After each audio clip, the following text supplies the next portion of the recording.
नमस्ते दोस्तों, कर्म धर्म की बातें चैनल में आपका स्वागत है।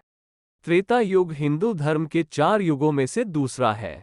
ये सत्य युग का अनुसरण करता है और इसके बाद द्वापर युग और कलियुग आता है। संस्कृत में त्रेता का अर्थ है 3 चीजों का संग्रह, और यह इसलिए जाना जाता है क्योंकि त्रेता युग के दौरान भगवान विष्णु के 3 अवतार देखे गए थे। वामन 5वां अवतार, परशुराम 6ठा अवतार और राम 7वां अवतार।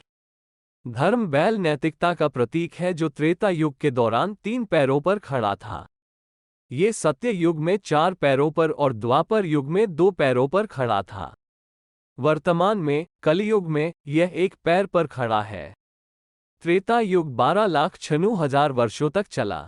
त्रेता युग में मनुष्य की शक्ति थोड़ी क्षीण हो गई। लोग अधिक भौतिकवादी और आध्यात्मिकता की ओर कम झुकाव वाले हो गए।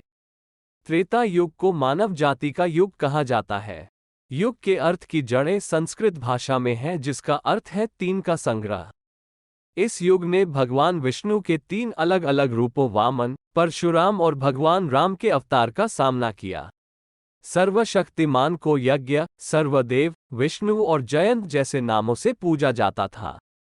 ऐसा कहा जाता है कि द्वापर युग त्रेता युग से पहले आने वाला था, लेकिन गौतम ऋषि ने अपनी पत्नी को दिए गए श्राप से जल्द मुक्ति दिलाने के लिए इन युगों के क्रम को बदल दिया।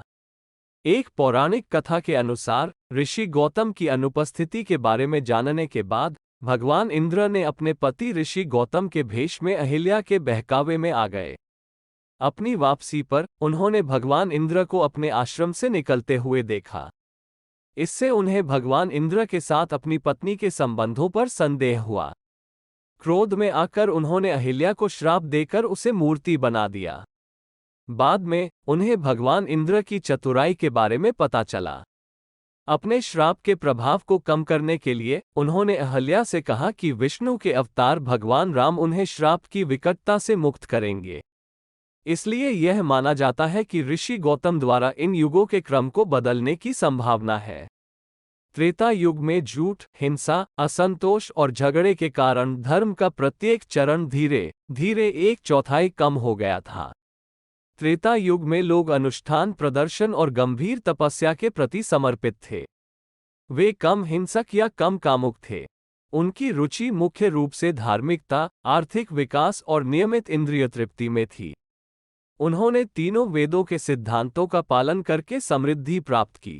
त्रेता युग में भगवान लाल रंग में प्रकट हुए थे। उनकी 4 भुजाएं और सुनहरे बाल थे। उन्होंने 3 वेदों में से प्रत्येक में दीक्षा का प्रतिनिधित्व करने वाली एक ट्रिपल बेल्ट पहनी थी। ऋग्वेद, सामवेद और यजुर्वेद में यज्ञ द्वारा पूजा के ज्ञान को मूर्त रूप देना। उनके प्रतीक थे करछुल, चम्मच और बलिदान के अन्य औजार।